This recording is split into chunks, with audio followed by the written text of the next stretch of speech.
Good morning. Happy Saturday. How's everybody doing today? I am the Moon Mama. I am also Monique Ruffin. They're one and the same. Being silly. So welcome everyone. Welcome. Today's Saturday, and Saturday is the day that is ruled by Saturn.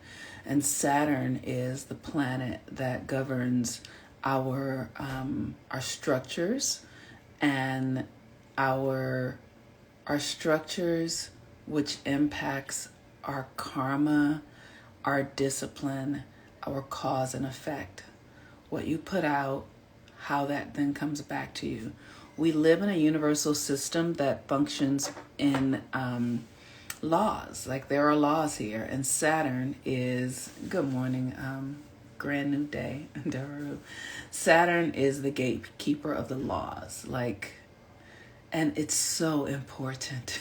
It's so important that we, for ourselves as an individual, understand the laws of this universe and how they work, because that is the key to everything. Once you understand the laws of the universe and how they function, then they function in a general way, right? They function generally, like we see every day. The sun appears to rise, the moon, we see that function, right? There are many cycles and functions that we don't see, but that are happening constantly. And when we begin to learn what they are and how they work, generally, then we want to learn and how they work in our own understanding, how they are working in our lives. So it's like you want to learn, the sun goes up, it's here every day. That's just how. So then how does that impact me? What's my relationship to that? I notice that every morning when the sun is rising, I feel depressed. I feel right. So when you understand that, then you can begin to understand how you are relating to the natural cycles, to the laws of the universe. And then as you understand how you are relating to them, you can begin to question it. Well, why would I feel depressed when I wake in the morning? Why would that be? Why? And in your questioning of it, you will be revealed. You will begin to experience more, and answers will come. And then you will begin to see how you are relating to the laws. Hey, sugar. How you are relating to the laws of the universe through your own frequency, right? And then as you begin to see how your frequency relates and begin to not be reactive to it, so maybe you get to the point where you're like, I see that I wake up in the morning feeling a certain way, but it doesn't bother me. I'm not creating a story anymore about it. It's just a feeling that I have. And then when you begin to realize that this is just energy and feelings, then you can begin to dominate it and transmute it into whatever you want it to be. You can say to the thing that felt bad and depressed, I'm so grateful for you. I need you to do this now. Thank you. I know that you will serve in this way rather than in this way. But you have to really understand the terrain of your own psyche in relationship to the reality. And that, my friends, is Saturn in Aquarius. It's like, are you willing? Are you capable of becoming the observer of your life? So much with integrity and intent to know yourself, not to judge yourself, not to make yourself wrong, but to know yourself and to love yourself as you are, so that then you can have the dominion over it, so that you can transform it, because that is what we are here to do. We are here to transform and manipulate reality through our mastery of ourselves and our mastery of the cycles and the systems and how they work. And like I said, when you understand the rules and how it works, then you can play with it. Then you can move it. Then you can make it what you want it to be. Lindsay says, needed this, Mama. I've been angry for the last 2 days. Aw, sweetie. Aw, and you're like, oh, it's okay. Yeah, so it's like, what is that anger about? Now, here's the thing about that really quickly, because one of the things that I have been really working with is my anger and my rage. It's not even mine. It's the anger and the rage that comes through me, that moves through me. And what is that about? Why is that, right? And so as I question it, because I'm noticing, what is that? And I notice, it shows up when I am feeling powerless. It shows up when I hear things about this country and the world and all of the things that feel unfair to me. Is it true that they're unfair? Is it true that I'm actually powerless? I might be with that question for 6 days. Is it true that that it's unfair? What does that mean, unfair?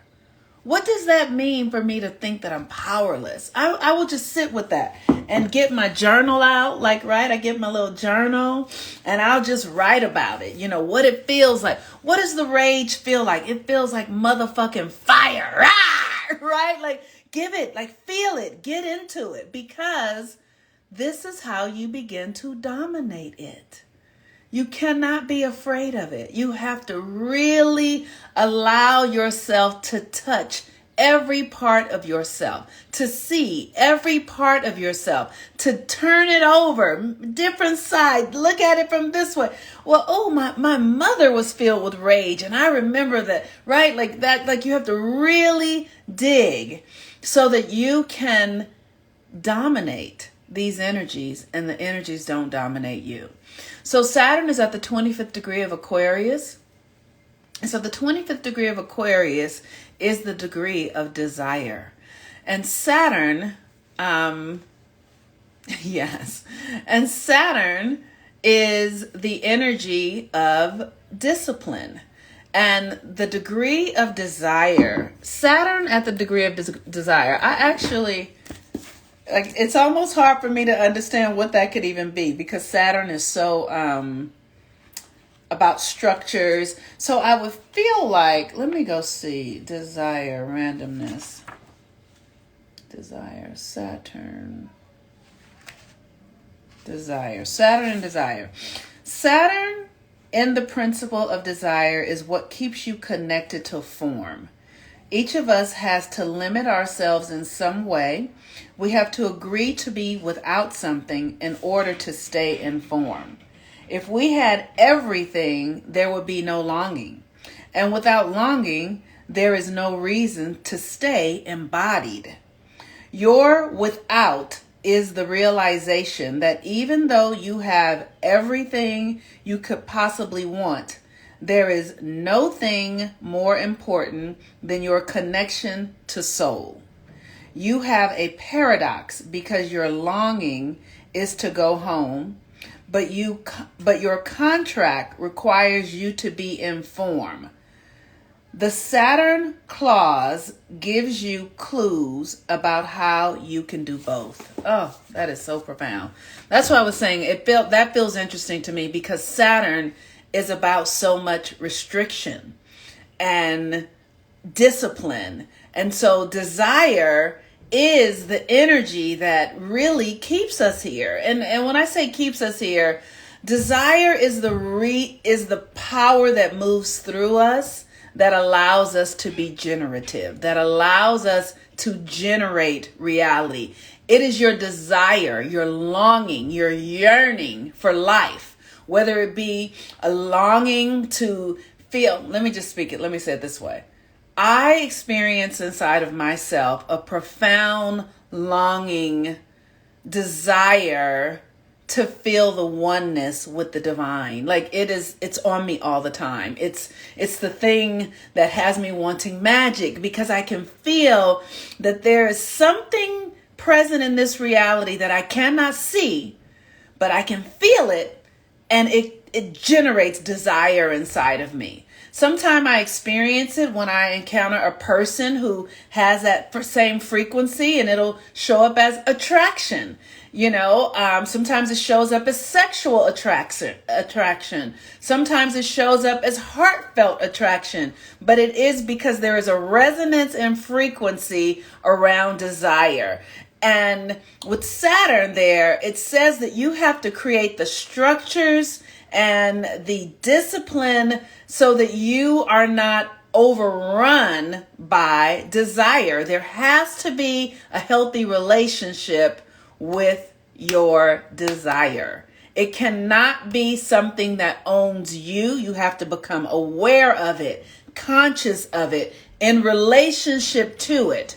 And as you begin to relate to your desire, and the book, this is called The Garment, The Invisible Garment.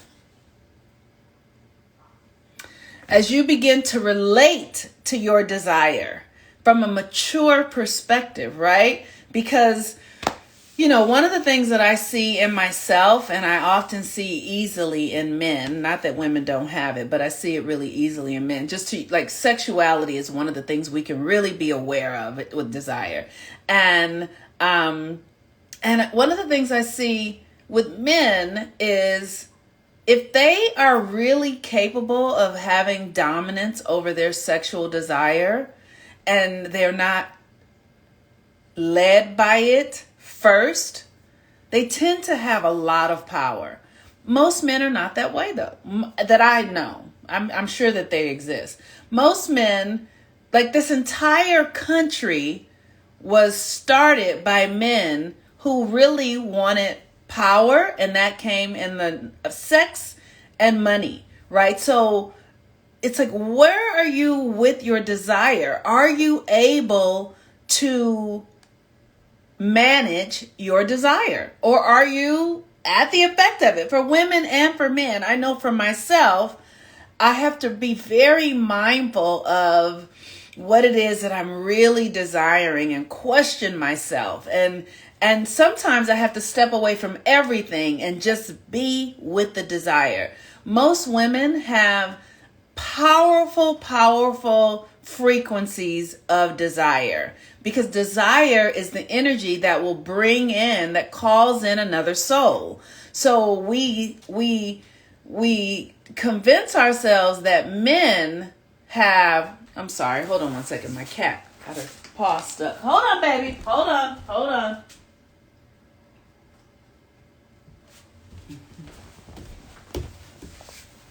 Okay, I'm sorry. My cat got her paw stuck in the screen. She's trying to struggle to get out.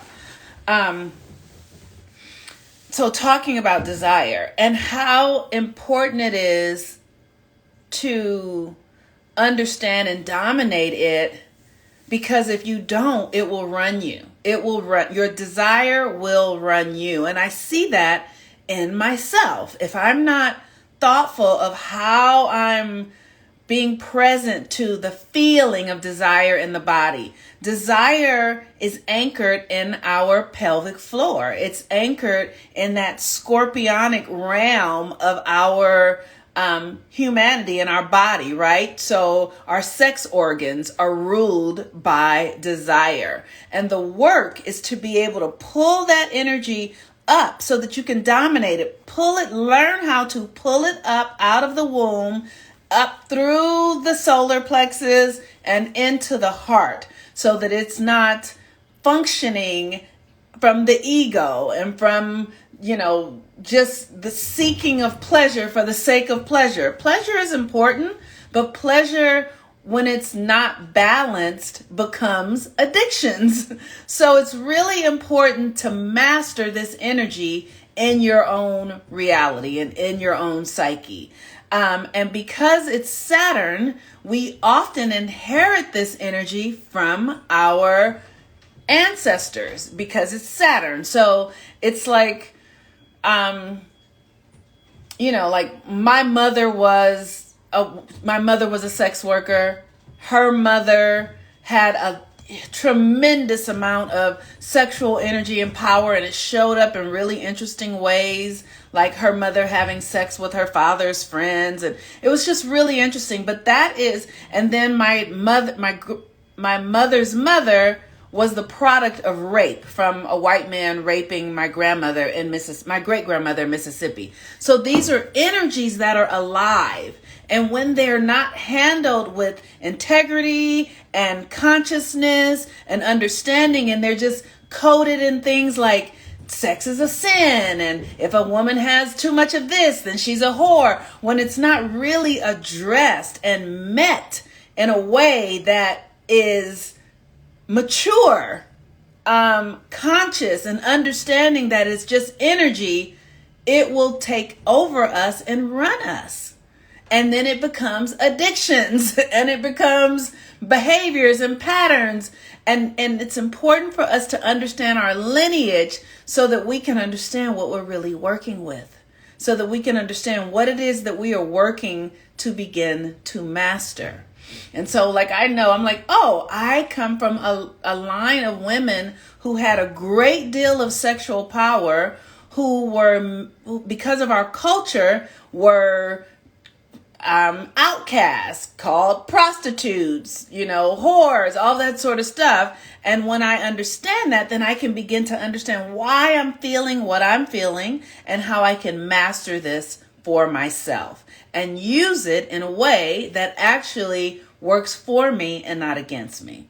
So desire, you need to get really clear about what is desire for you. What does the desire within you, how does it want to function? How does it best want to be used for the highest and best, not for low level frequencies, because we're moving at a time where we're evolving in our humanity. So, and how do we evolve? We evolve really by those of us who embody the feminine to move us forward. We need women who are willing to do the work to embody feminine energy, and men who are willing to do the work to lead by feminine, because the feminine is first. The order of things, first the feminine and second the masculine. So it's just the internal. The feminine means inside, receptive, inside of yourself. It's not the external, right? So we have to master our internal worlds,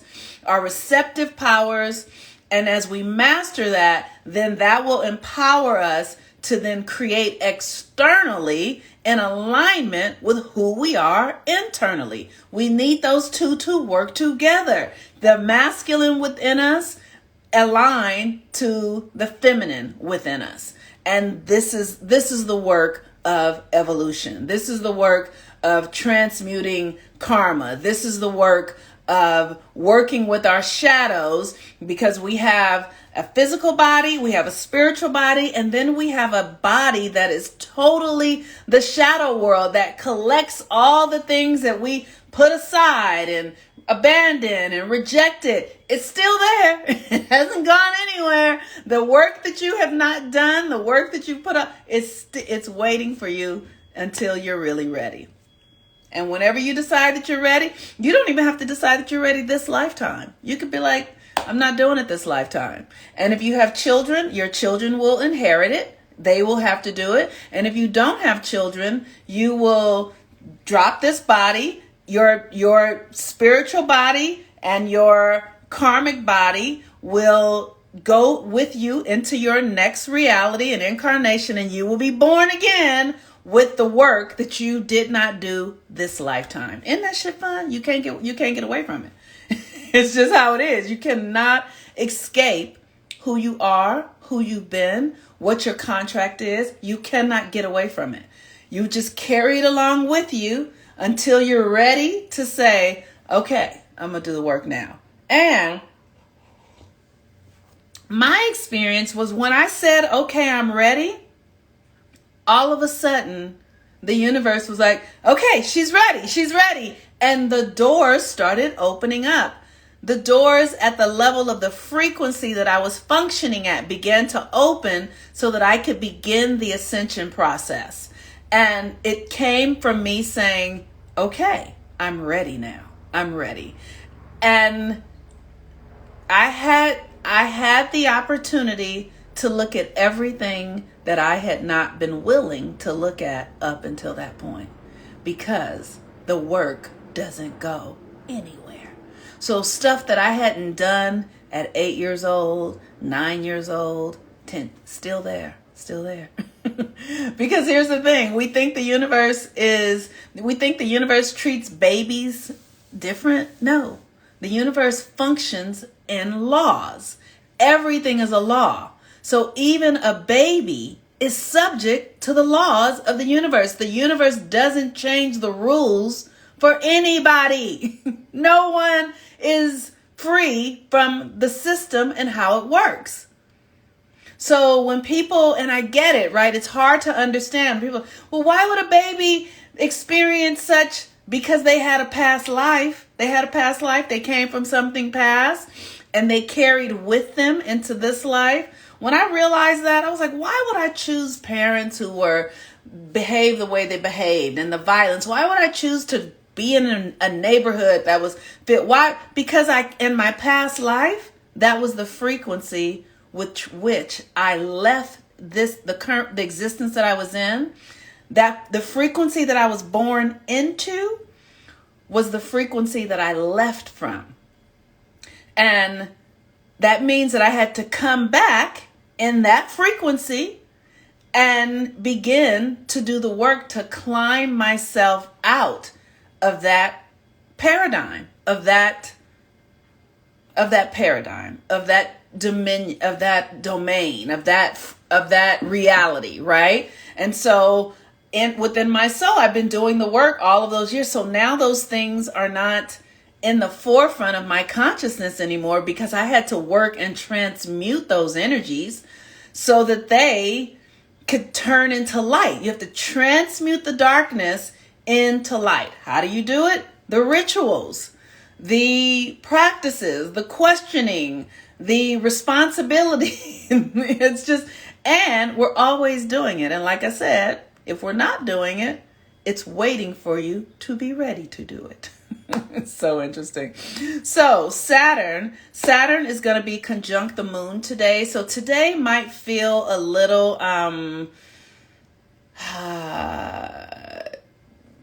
internal, heavy. Saturn is also, I think, going to be squaring Venus or something like that soon. So we're in a real question about our romantic relationships. It's not even about, it shows up easily in our romantic relationships, but we're in a question about our feelings and our emotions. And with Saturn in a transit with Venus in Taurus, it's asking us to really understand our value. Like, oftentimes we really don't get our value and how important we are, and how that are, like, I remember there was a time when I didn't think that my inner thoughts mattered. I just didn't think it mattered for me to be feeling or think, but it does. And so we're being asked to look at who you really are, your true identity. And then your true identity is that you are made in the image and likeness of God, that you are an idea in the mind of God. That is the truth. And then what are all the things you're telling yourself about it? Oh, I'm somebody's wife. I'm somebody's mother. I have a lot of money. I don't have a lot of money. All those are identities that block your ability to really be who you truly are. Okay, so thank you for bringing this up. I am only currently dealing with things I thought I had done healing work, and it's come to the surface. Why do things like that happen? Because it's a process of healing. Healing is not linear. It's not. Healing is a process. And that's why I'm here every day saying something that sounds like the same thing. Because what I have discovered is I could hear something one day and it sounds like one thing. And then 2 months later, I hear the same thing and I can finally hear it and I get it. But it always changes. It's always transforming. And so this work is an ebb and a flow. It's never, it's an ebb and a flow. So I don't want to say that we don't complete it, because it ebbs and flows. It goes away slowly but surely, right? So I feel like I'm doing... There was a time when the work was really painful for me to do because I was new at it. And so I was doing it at that level. But now I'm still doing similar work. It's not as painful anymore because I've healed a lot of the trauma. But I'm now able to see it from a different perspective. Like just the other day, I realized if I didn't have the father that I actually had, who was a pimp, you know, a part of his identity, right? The pimping, the being in full of rage with the feminine. My father really wanted to have the rights and the entitlement that he thought that white men had, because he was like, these motherfuckers are criminal. They're more criminal than I am, and they get away with it. Like they actually get to act in their criminality. And my father wanted to do that. Like he really wanted to have the same access to behavior that white men had, and he wanted to be able to get away with it. And it's like he worked in the dark energy. He was my father. And so I have to really make peace with that and understand that dark energy channels through me, and I am the one who will transmute it. But if he didn't behave the way he behaved, if he didn't show up the way he showed up, I wouldn't be as much of a warrior as I am. I wouldn't be as resilient as I am. I wouldn't be as fierce as I am without him being exactly who he was. So for years I was at odds with him. For years I was like, my father was a monster. He was an asshole. He did this, he did that. Finally the other day I was like, thank God he was who he was. Because of it, I know how to be present with, for lack of a better word, evil. Or I know how to look at the beast in his face and say, I don't give a fuck about what you're saying. Like, I'm not afraid, because my father was the type of human that he was. I'm so grateful. I'm so grateful that the lessons that come to me from him are these. And it took me 20 years of work to be able to get to the point where I could finally say, I'm grateful for my father exactly as he was. I don't need him to be different in any way. But that's because I've done 20 years of work on it. So the challenge is that we see this stuff and we think that I'm going to do one thing. No, it's nothing. You're just starting. You're just starting to work. And if your issue is inconsistency, be present to that. Don't judge it. Ask why. Why am I inconsistent? Why? What is that about? Listen and hear yourself tell yourself the truth.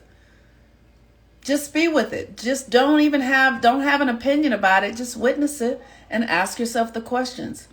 I think it's a value, self-worth issue. Okay. So so there it is. That's a self-worth issue.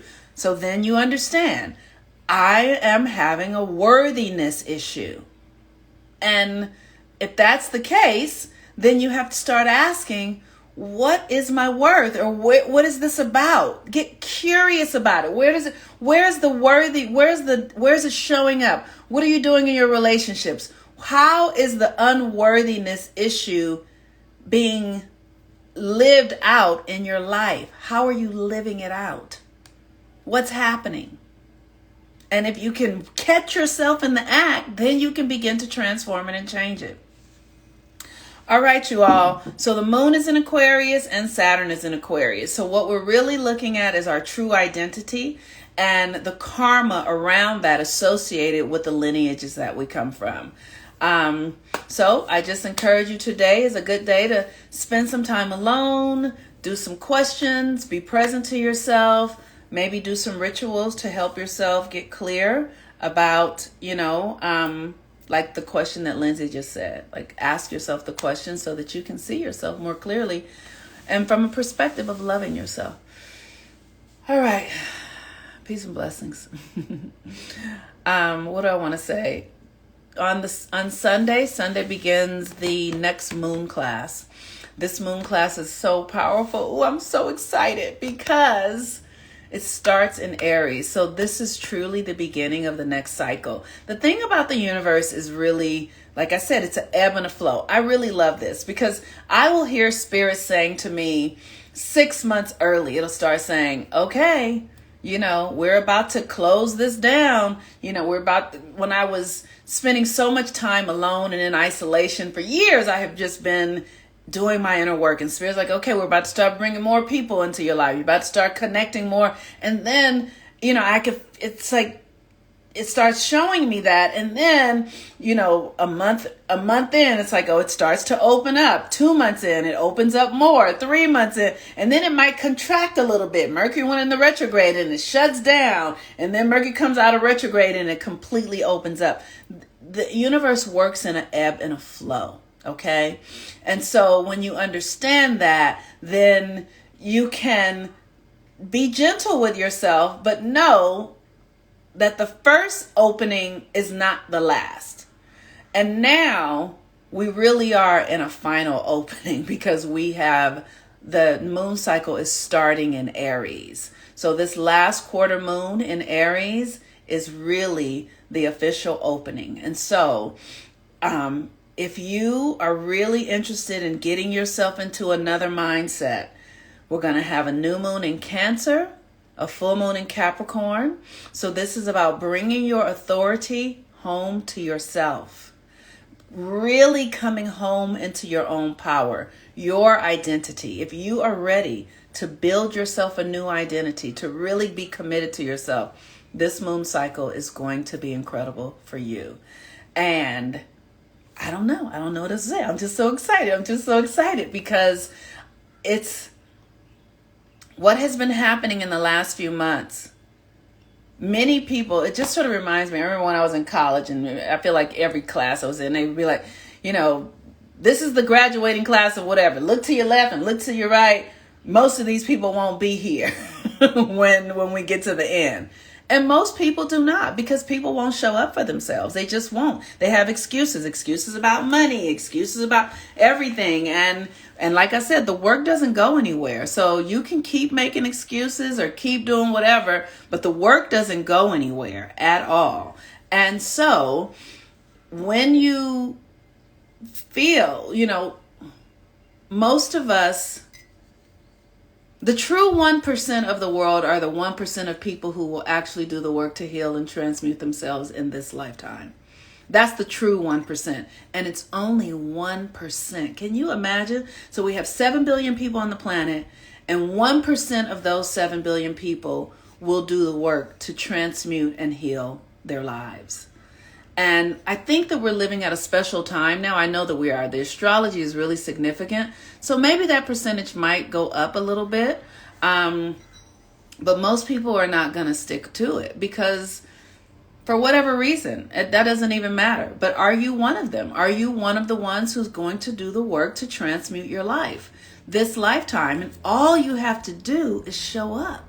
All you have to do is show up and be willing. All you have to do is say, you don't have to know how, you don't have to, none of that. But if you are willing, the universe will meet you and you will be led and guided through your devotion and commitment to yourself. So this moon cycle, the next class starts on the 20th. You guys have until the 22nd to register. The class is $111. So I would love to have you.